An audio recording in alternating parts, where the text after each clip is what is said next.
Hello, everyone. Welcome to Women in Web3, the podcast that celebrates the inspiring stories of women who are shaping the future of technology.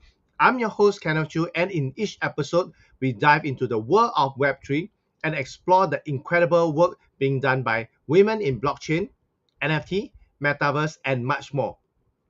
As someone who is passionate about diversity and inclusion in tech, I created this podcast to showcase the achievement and challenges of women who are making waves in the industry. Our goal is to inspire more women to get involved and help build a world that is more equitable and inclusive for everyone. So without further ado, let me introduce our guest for today's episode. Charu Sethi is the CMO for Unique Network, an NFT infrastructure and middleware blockchain in the Polkadot ecosystem. Charu has been named as one of the top women in crypto globally and has spoken at global crypto conferences, including Consensus by Coindesk, NFT NYC, WOW Summit, Vietnam Blockchain Summit, and more. Charu is helping innovative organizations with a focus on the financial services sector in Singapore to explore NFT and Web3 use cases by building awareness in partnership with Twimbit. Recently, she launched a program on NFT for royalty along with Twimbit. She is also a mentor to early stage startup at Tribe, one of the largest accelerators in Singapore. At Unique Network, in just under a year, Charu had rallied the power of over 32,000 engaged community members to win a Polkadot parachain slot and a public token sales of over 11 million in funds raised. Prior to her exciting career in NFTs, Charu spent 14 years with global tech and consulting brands such as IBM, most recently as marketing lead for IBM's blockchain solutions in Asia Pacific and for the banking industry in the Southeast Asia. Prior to working at IBM, Charu has worked at strategy and research division of Monitor Deloitte, focused on advisory project for the Middle East and African government sectors. I'm so thrilled to have her on the show today for her to share her insight. So it's my pleasure to invite Charu Sethi onto my show. Let's bring her up. Hi, Charu. Welcome. Hi, Kenneth. Thanks for the introduction. You're welcome. So thanks for accepting the invitation. And also, I know you had a long day to come onto the show.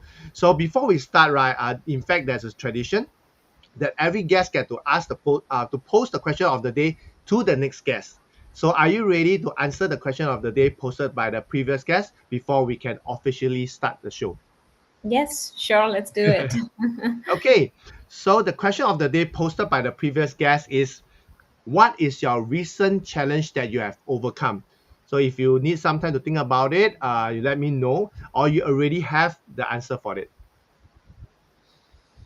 I think,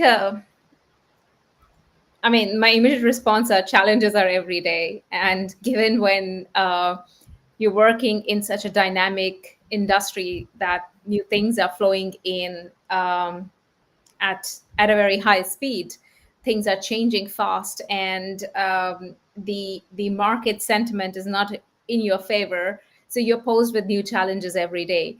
But I think what keeps you going is certain level of optimism, and optimism that's rooted in understanding in your gut instinct and vision, and also a growth mindset. So that's how I would pose this. Nice. So thanks a lot for sharing your answer to the question of the day. And now we can officially start the show. So Sure. before we go deeper, right? Could you share with us a bit about your background? Where were you from, and how did you get started in the Web3 space? Yeah, sure. So you did give my introduction, and you mentioned that I was at IBM and working in the blockchain space, how that started.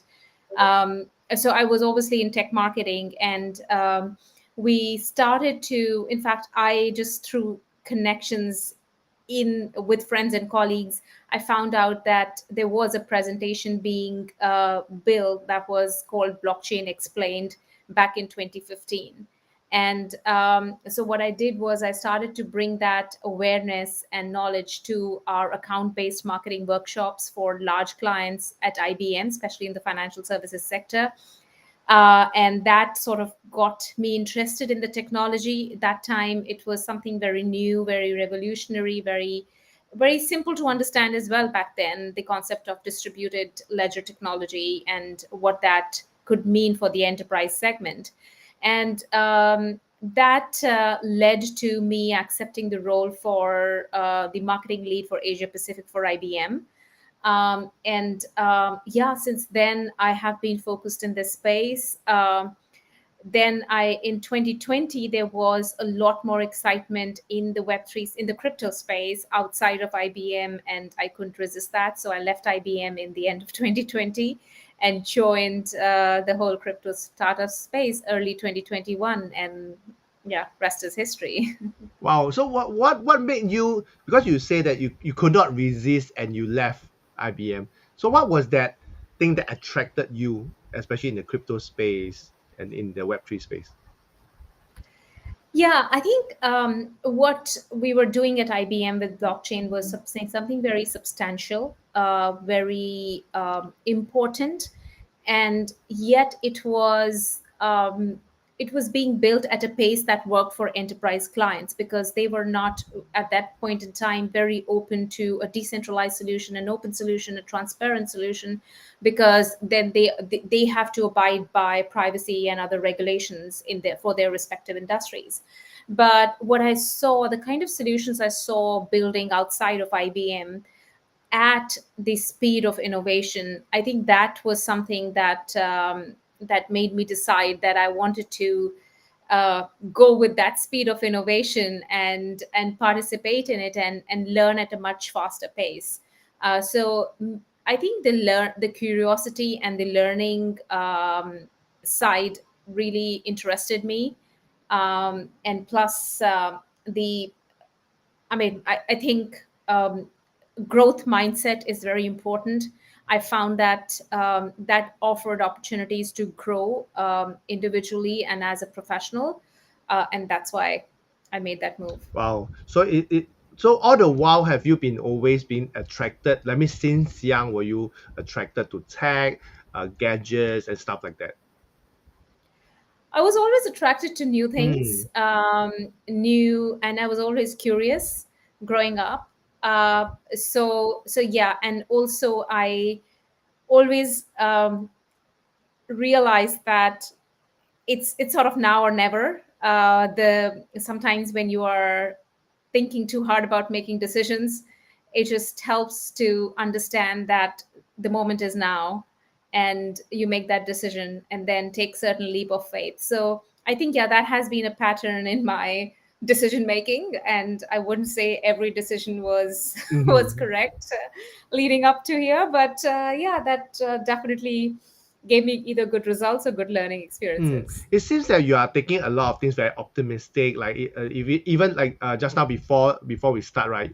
When you talk about challenges, you see it as something that is more positive, as an opportunity to learn, to grow.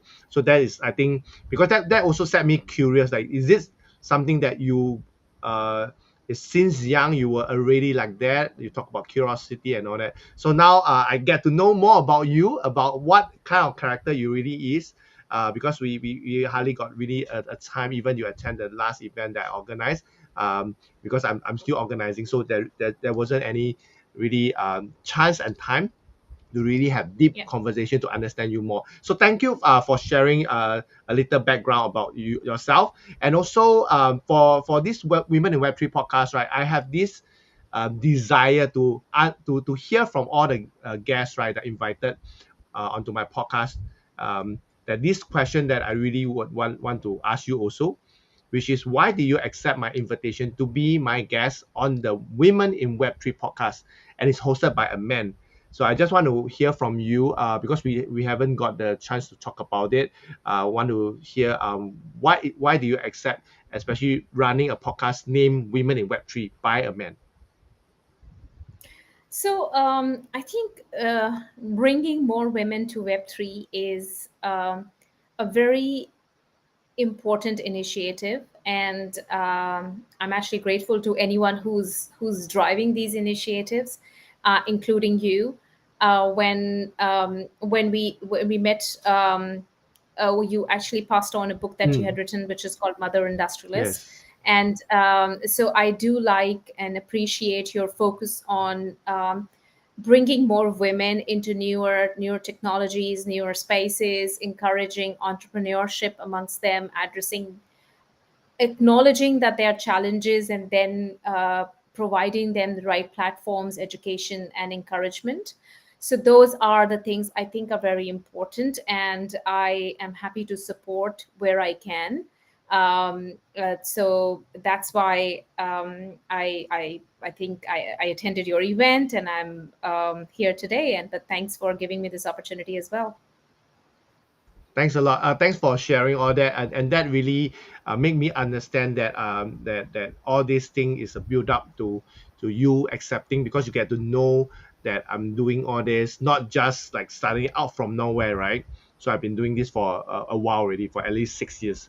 So thanks for answering this question, and this also brings us to the reason why I invited you and the topic of this episode, which is royalty program powered by NFTs, right? So as all of us know, because in fact I was telling you that I attended an event just now about it's called Web3 Web. So there's bridging Web2 conversation, Web2 people and Web3 people together.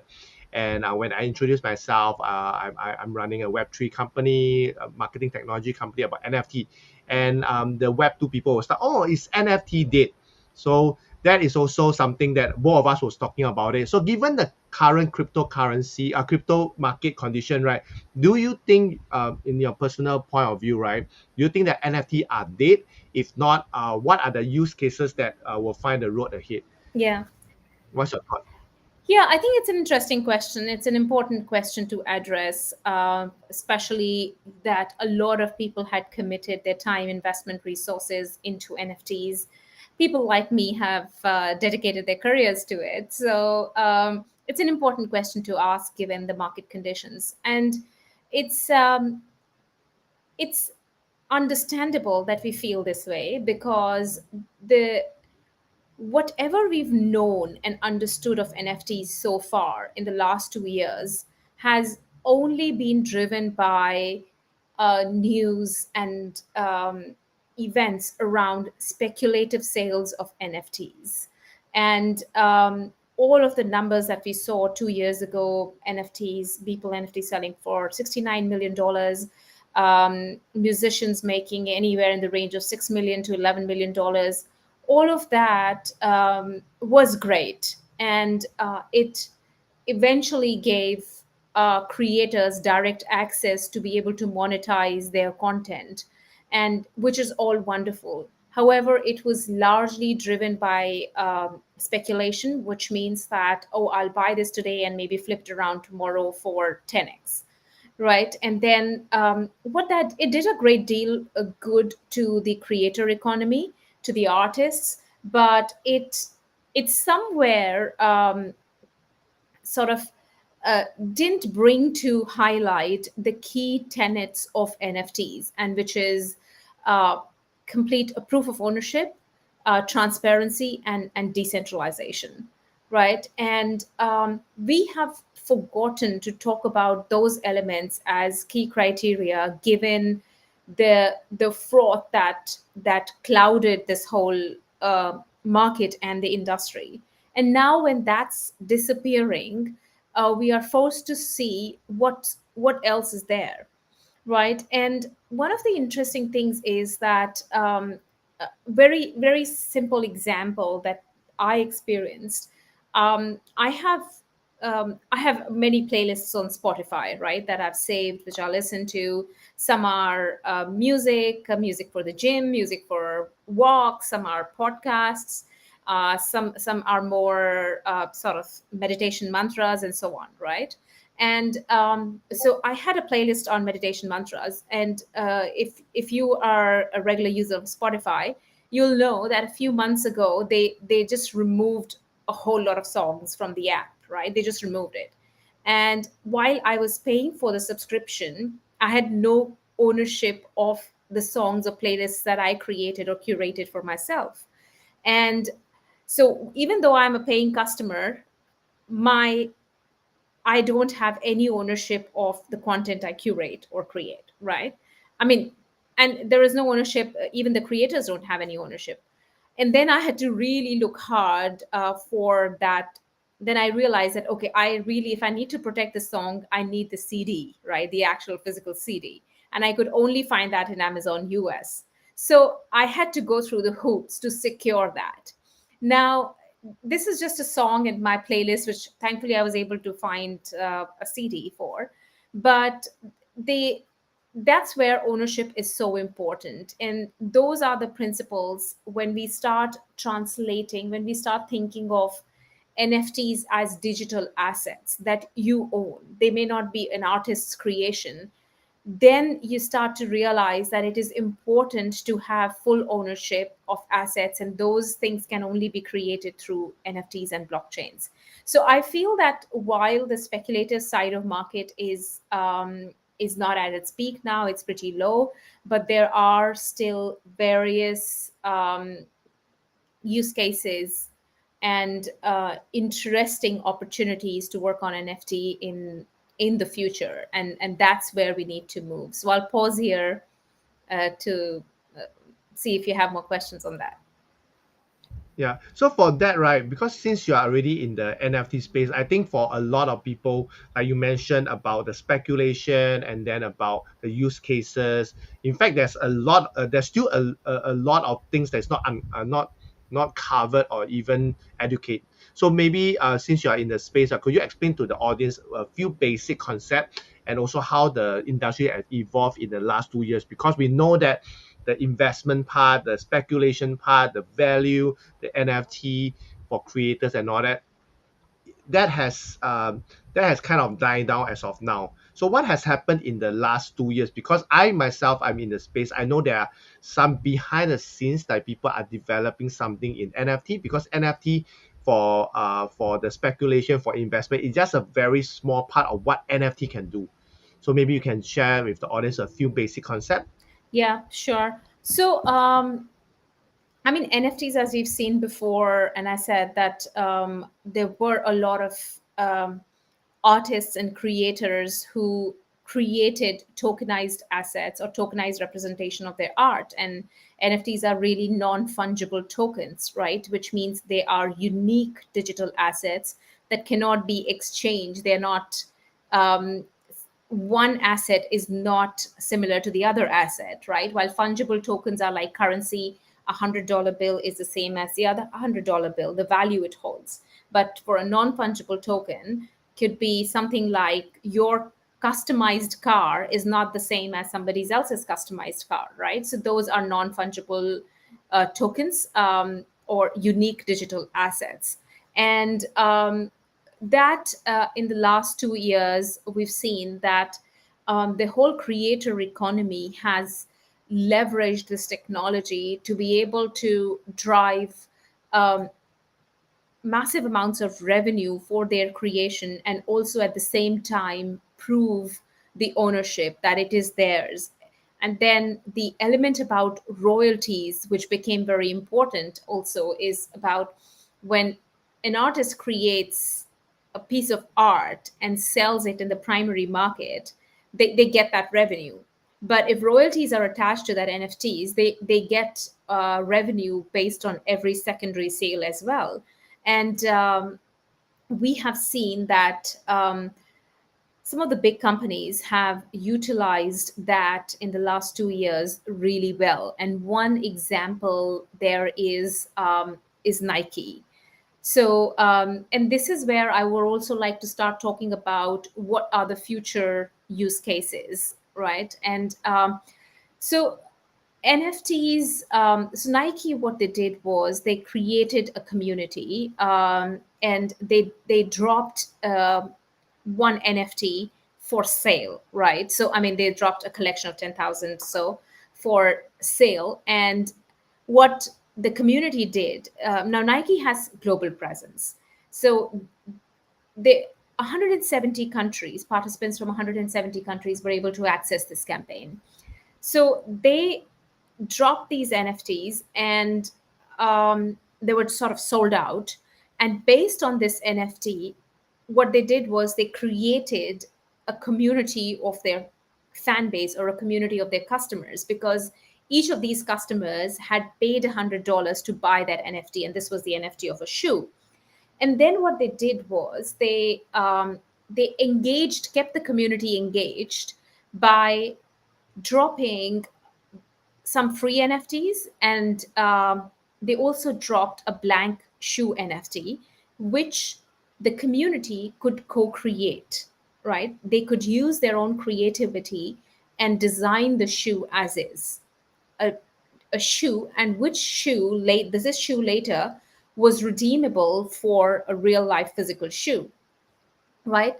So what they're doing is they created a community of loyal customers who actually bought loyalty, who actually paid for loyalty, right? And subscription loyalty is a big thing in the loyalty industry. So they paid to be a loyal customer, and then they stayed engaged through community conversations, through transparent updates, through user generated content, which means the community created the next design of the shoe. So all of these things, if you observe, they are sort of a loyalty program like you've not seen before, right? So there it has all the biggest trends of loyalty factored in. First is emotional loyalty. All top loyalty leaders are focused on building emotional loyalty with their customers, which is something very hard to achieve.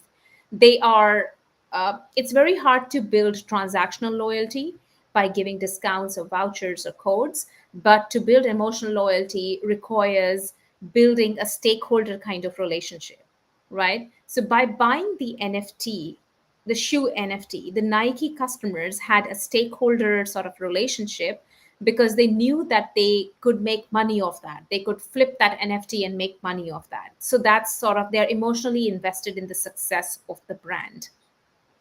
Then the second is gamification, right? And so this whole experience for the community, or the loyal customers who bought the NFT, was like playing a game, right? Like today I bought one NFT, now I've got to go claim all the free stuff that they're giving. And then now I have an opportunity to design a shoe, or create a shoe design. And if that shoe design wins, I get credit for that design. Plus that design can be redeemed for a real life shoe, right? So there is a massive element of gamification and engagement. And then, as I said, subscription loyalty is the third biggest trend in for all loyalty leaders, for all loyalty programs, where loyalty programs are not perceived just as a marketing spend, but it's great if companies can make money off loyalty programs like Amazon Prime. And you pay for Amazon Prime, and you pay for these subscriptions to get the benefits of a loyal customer. Now that's exactly what Nike did. They got the customers to pay $100 for that first sale, and then they created a really engaged community of users. And on top of that, and all this, they made $185 million in revenue. Wow. Right? So that's the best of loyalty. Now, one disclaimer here is that all this happened in relatively strong market conditions. If Nike were to do that again now, they won't get the same outcomes. But if we understand the key tenets of buyer behavior, the customer segments, there is a lot of potential use cases for brands. And that's sort of in a nutshell a bit about loyalty, a bit about future use cases, and what's and I can talk more about what's in there for retail brands going forward. How do they approach this? Wow, I just felt that I've like attended a master class on marketing, right? So it seems that to really unleash the potential of NFT, marketing plays a very huge part of it because you talk about the behavior and also the loyalty, the emotional part, and also and all this. I think is very important for a lot of brands because definitely Nike has built its own branding, has its own IP, has its own followers. Like even for my case, right, I'm also thinking, should I buy my first Nike Air Force One, right? I was like, I've been looking, been thinking whether should I like. It's has always been there, so it's like even I have not bought a Nike Air Force One, I would want to, but to be able to participate, that is the kind of, that you mentioned, emotional part which they have built. But how will all the new startup, the new brands be able to leverage such royalty programs or leverage on the NFT? Yeah. So I think there is. We talk about, mass adoption. We talk about the fact that everyone should be able to use blockchain and NFTs. But I think for brands, there is a very defined segment where this works and fits really well, and that's the Gen Z segment. And Gen Z segment are people born in, I think, 95, 96 onwards up to 2010. And there was there's been enough research done on their buying power, on their buying behaviors, and so on, because they make a large chunk of of segment for especially the retail companies, right? And one of the interesting stats, I have some stats here I'd like to share, that um, in the United States, the total disposable income for Gen Z stands at $360 billion a year, Wow. right?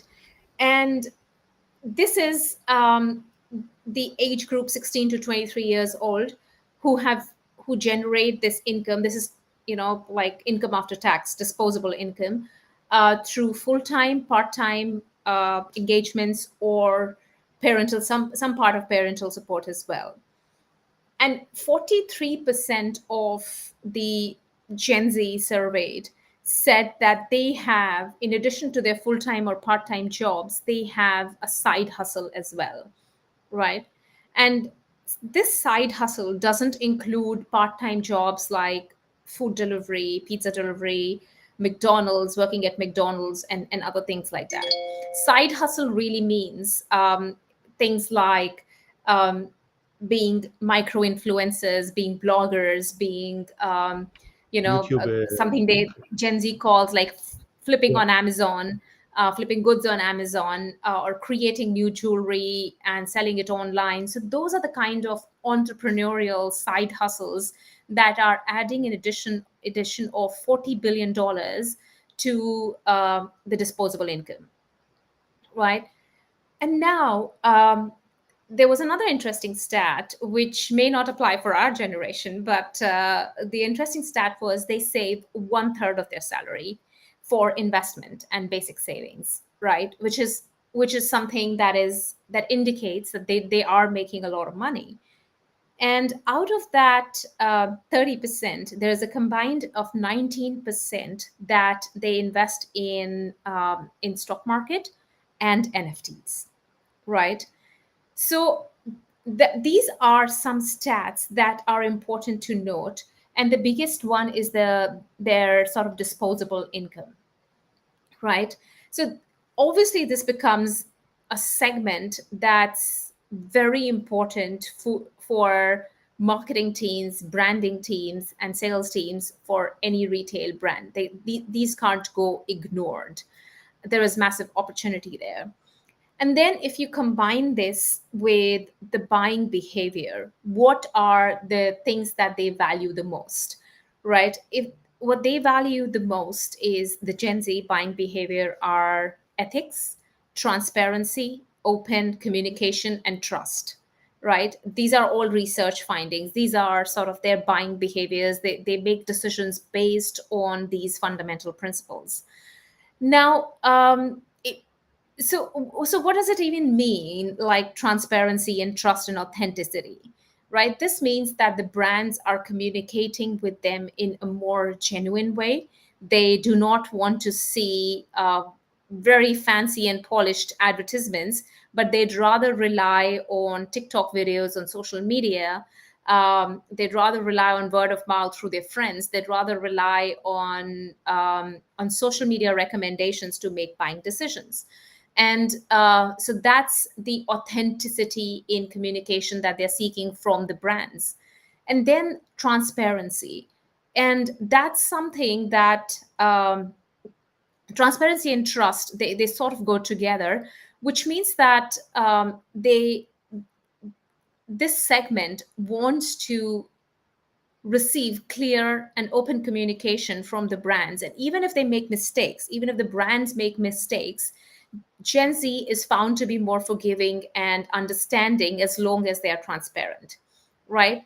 Now, if you look at, go back to the Nike example, right? Transparency, open communication, joint co creation, a sense of community. These are fundamentals of any Web3 community. This is how Web3 communities basically function. And it's not something that was created to secure an advantage in terms of driving brand revenue, driving brand sales, but this is how these Web3 communities are structured at a very basic level.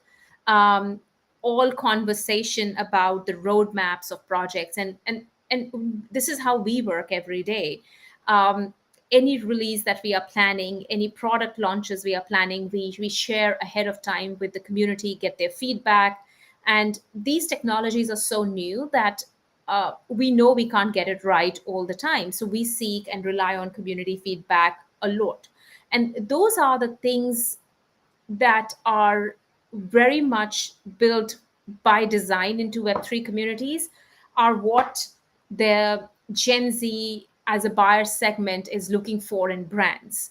So you'll see all these forces merging into an opportunity that exists for the retail brands to be able to create engagement and loyalty and customer experience through the latest technologies and drive more loyalty. So that's, I think, at a high level, what the opportunity that exists for retail brands. Wow, because after you say you share this part, right, I realized that like the buyer behavior, that's why the Gen Z, they are very into the Web3, the Yeah. cryptos, because it basically resonate with them because that is who they are, and they found that platform, that area, that community, right? Like you mentioned, and this also I think give a lot of people the heads up, like why are global brands, they are moving into Web3. They wanted to embrace Web3. They want to go into NFT. They want to have all this community building. Like even for my daughter, right? My daughter is 14. She's already in Discord. Like I cannot figure out how Discord works, but she's like, There you go. yeah, she's like has a lot of channels, a lot of groups, a lot of chat. I was like, how can she manage? But like you mentioned, right? This is what they want, the transparency. They want the Yeah. community. They want to have that common interest that can resonate. And like you say about the friends, they want to hear from friends. Word of mouth, their friends, oh, do come in. I'm also inside, right? They will also join in. And this is something that the Gen X and Y may not be able to resonate because we are all overly sold by the traditional media and stuff. We are hearing what being guided. So and I think And to your point, the entire Nike campaign was executed within Discord. mm, and that's why for Gen X and Gen Y, right, we are not aware of it if we are not on Discord. So that is Yeah. something I think they have that advantage. I would say advantage because they see it. But would you say that this trend, right, is it happening in Asia, especially in Southeast Asia? Because you were talking about the US market and all that, and all this Nike is a global brand. as a global, what would you say is the trend now? The Asia picking up, the Southeast Asia region, are they picking up? Because like now we are in Singapore, right? So I believe that we have people who from Asia that would want to know how, because they may not feel that it's coming. But what's your thought about it, or what would you share with them for the Asia region? Right. So I think while the Gen Z stats that I shared were sort of US based, but these campaigns, the Nike campaign, was accessible in 170 countries. And the reason was that it was all happening through crypto payment rails, through MetaMask and other crypto wallets. Within Discord, there's no AML or KYC needed. So anyone in the world can literally access that, Mm, right?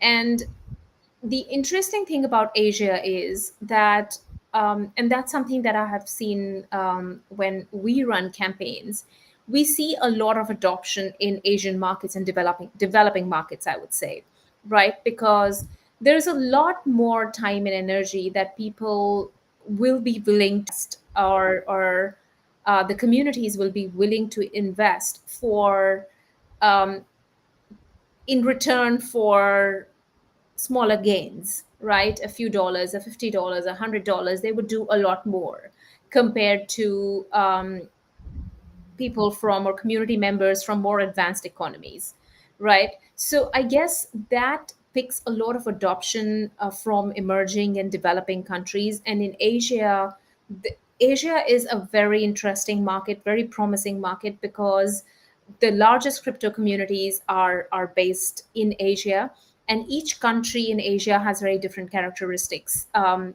India is a massive developer community, and so is Vietnam. Is It may not be as big as India, but it is very high on crypto adoption rate. mm, Um, a lot of developers. In Indonesia, the community is largely retail investors.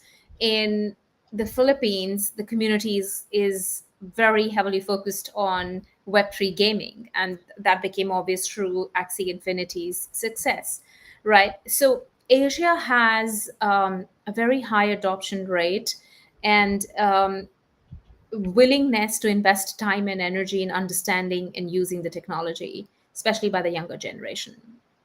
So that is the more exciting part of Asia, I would mm. say. Yeah, thanks for sharing the overview of what a different country is doing, and it seems that it's constantly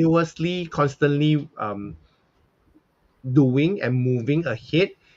So what do you see, like for example, like for Singapore, what would you say is the every country has its own unique in the Web3 space, like gaming, developer, and all that. What would you say Singapore as from your own I think perspective? Singapore is that one hub in Asia that brings together, or it's, I wouldn't say headquarter because that's the wrong term to use in Web3 Or sense, the gather but place, it like is somewhere where we find a lot of investors, family offices, and companies that are registered in Singapore, because Singapore has such an encouraging and open environment. The Monetary Authority of Singapore has been experimenting on blockchain use cases for over 10 years now, and so the support from the regulatory side, the openness of Monetary Authority of Singapore is something that's highlighted across the globe. So, from that perspective, Singapore is very well suited to establish and to start businesses, even Web3 businesses. I know a lot of Web3 businesses are registered here. Some of them may have larger teams outside of Singapore, even if they are sort of registered here, because sometimes the development talent is, the communities are in Vietnam, the development talent is somewhere else, and so on. But do see Singapore as a very powerful platform to kickstart Web3 projects.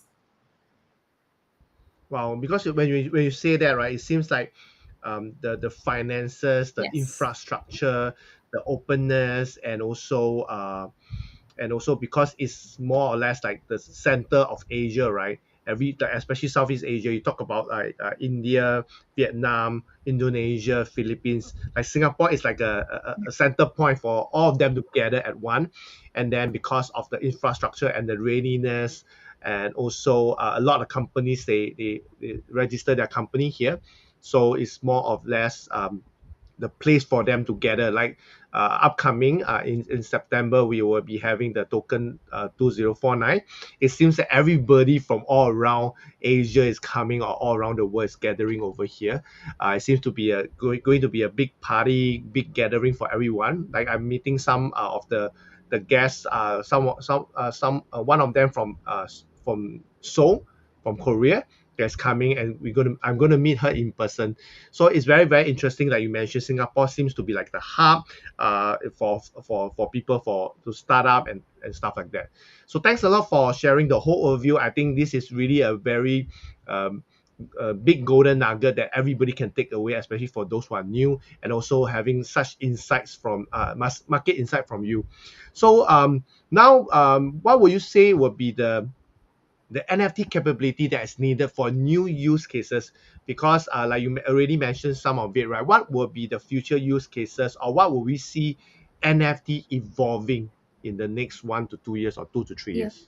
So I think going back to the key tenets, as I said, uh, proof of ownership and transparency. I think starting there, we need to look at capabilities that show proof of ownership of digital assets in a way that replicates the real life, right? So, as an example, just an image, minting one image as an NFT is a very basic use case. And if you think about a loyalty program as an example, then your status in the loyalty program could be your NFT badge, but that badge holds your points, it holds some cash rewards, it holds some coupons, it holds some other digital assets, right? So what is important here is, do we have the capability that shows on-chain ownership and nesting of these assets, and does that show the hierarchical ownership structure of NFTs? So that's just one example, and we call it nested NFTs, and that's something, one of the capabilities that we have built out in our SDKs. And the other example in this scenario is real estate. An apartment building can be an NFT, but that NFT owns different apartment units within that building. You, as an investor or an owner, may own two apartment units and say one commercial unit in that same complex, right? So do you NFT capabilities that allow you to create those bundles of NFTs? So advanced, if you think about advanced ownership structures of NFTs, I think that's something very important and will continue to become more important in the coming use cases. Then the idea about when you run a transaction on a blockchain, then there's always a transaction fee involved.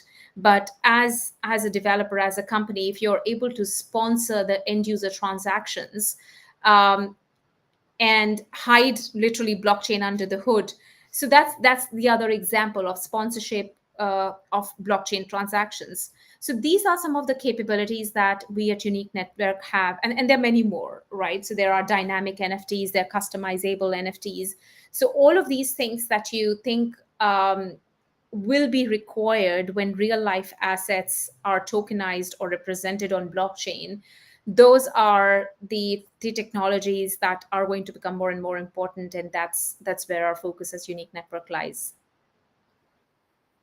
Wow, thanks a lot for the tips, right? That you were talking about. If you want to use NFT, or what are the capability, is really looking to the proof of ownership and combining it to make it the digital asset more unique, and not forgetting the royalty. Is it the same as what we call the utility of it? That means what can you use the Yeah. NFT for? that's where you put in like loyalty program, right? Which is also something what is in for the end user, what is in of me owning this, right? And would you say that that is something moving ahead is very important? So like the NFT could no longer be just a graphic and that's it, because the value itself is not there. But in order to bring up the value, the royalty program has to come in. Let's say I own this token, right, or this NFT. I'm able to go to enjoy other stuff, like maybe other benefits, or maybe get discount from services, or even able to network with people of the Yeah, same interest. So these are the things that it needs to be add on to it. It could not no longer be just a single simple graphic, and absolutely. that's Yeah. about it, right? Thanks, thanks a lot. Thanks a lot for sharing and all that. And it's also important, right, to understand from you, because the podcast is called Women in Web3. So far, have you met any challenges in as a woman in Web3? Because in this space, right, it's very challenging, and also with it's very hard to find uh, like people like for you, right, very well versed in tech, very knowledgeable in tech, at the same time also playing the role as a CMO. So what are the challenges, or do you have any challenges, and if you have, how did you overcome it? Well, I think I've been very blessed, and I'm grateful to all the mentors and my supporters who have helped me along the way. I mean, obviously, I have not done this alone. So I owe a lot to my mentors and people who've helped me figure this journey out. So I wouldn't say maybe there were challenges, but with the entire support system of colleagues, friends, mentors, I think it has helped me move forward. And the other thing that helps me overcome challenges is, a dose of optimism and just the growth mindset to be able to continuously learn and upgrade yourself, upskill yourself every day.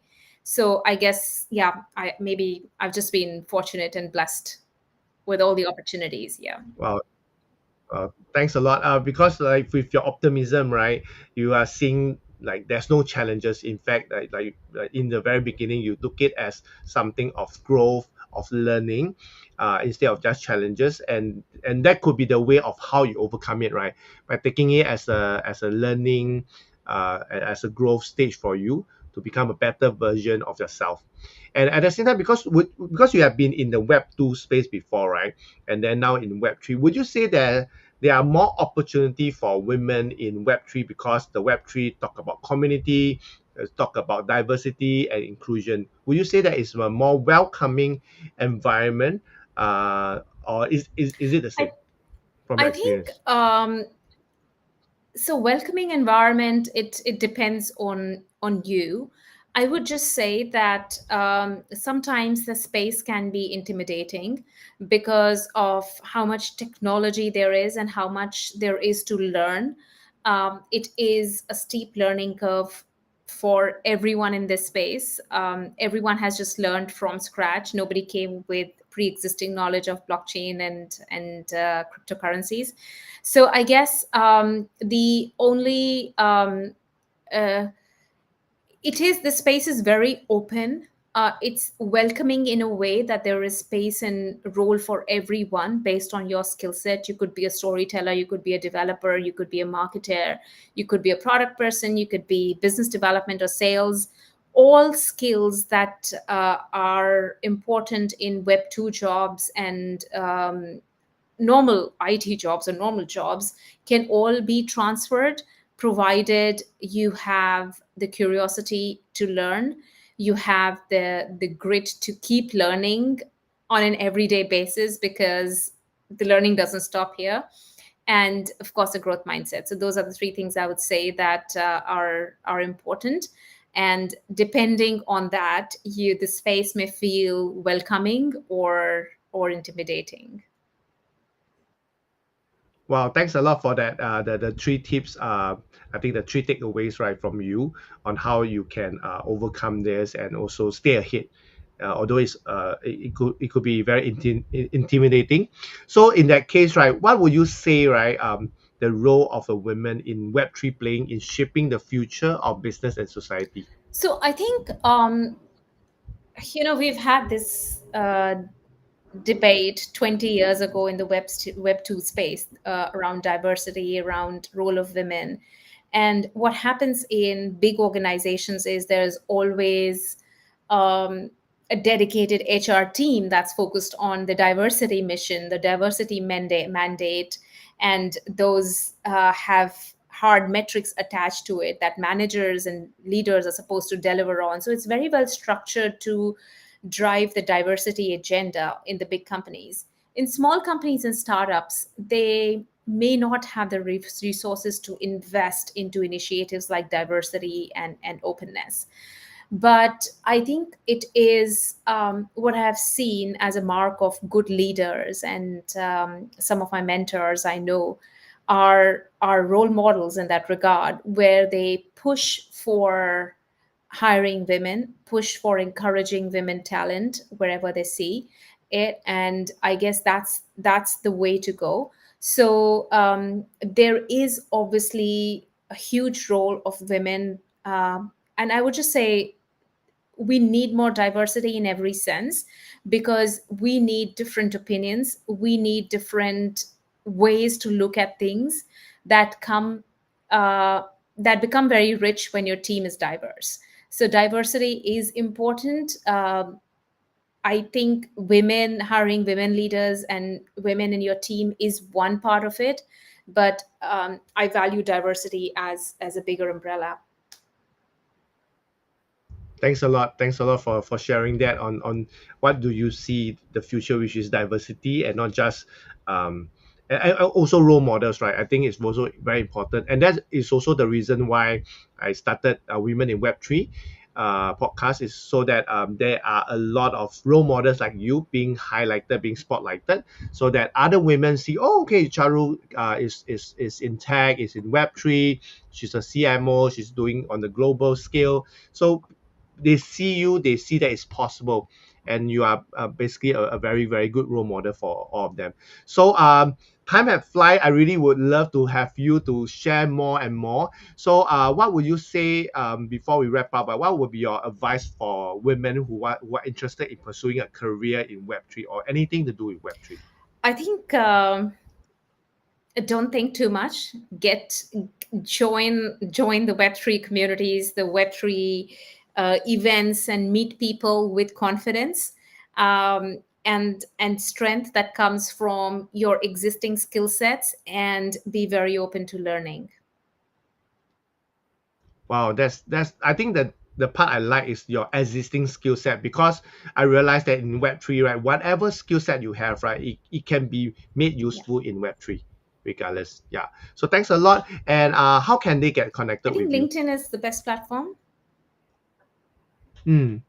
So for the LinkedIn, for those who are interested, right, you can see the LinkedIn on the ticker, or you can go to the description to get connected with Charu, and definitely you can learn a lot of things from her. Get connected with her on LinkedIn, and also now we are coming to the almost the end of the show. So now it's your turn for you to share with us what will be your question of the day for the next guest. Okay, so my question would be, what's that one trait that has delivered repeated success to you?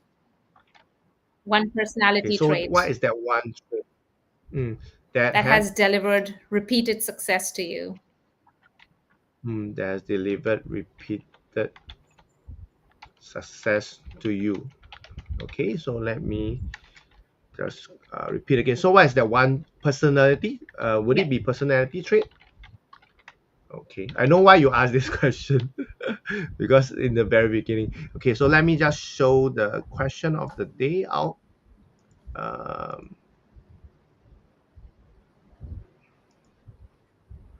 okay. So the question of the day posted by Charu is, what is that one personality trait that has delivered repeated success to you? Yes. Am I right? Okay, so this question of the day goes out to the next guest. So next guest, get ready to answer the question of the day posted by Charu. So once again, thank you, Charu, for sharing all the golden nuggets, for the amazing experience, and the most important thing, your insights for the future of NFT, right? Especially in royalty programs. So once again, thank you for coming on to Women in Web3 podcast. And for those who are watching the replay, and do share with us what is your biggest takeaway after you hear from Charu. So once again, thank you very much, and thanks everyone for watching and listening to Women in Web3 podcast. And I shall see you guys next week in the new episode. Thank you very Thanks, much. Thank you, Kenneth. Thank you. Charu. Bye Bye. bye.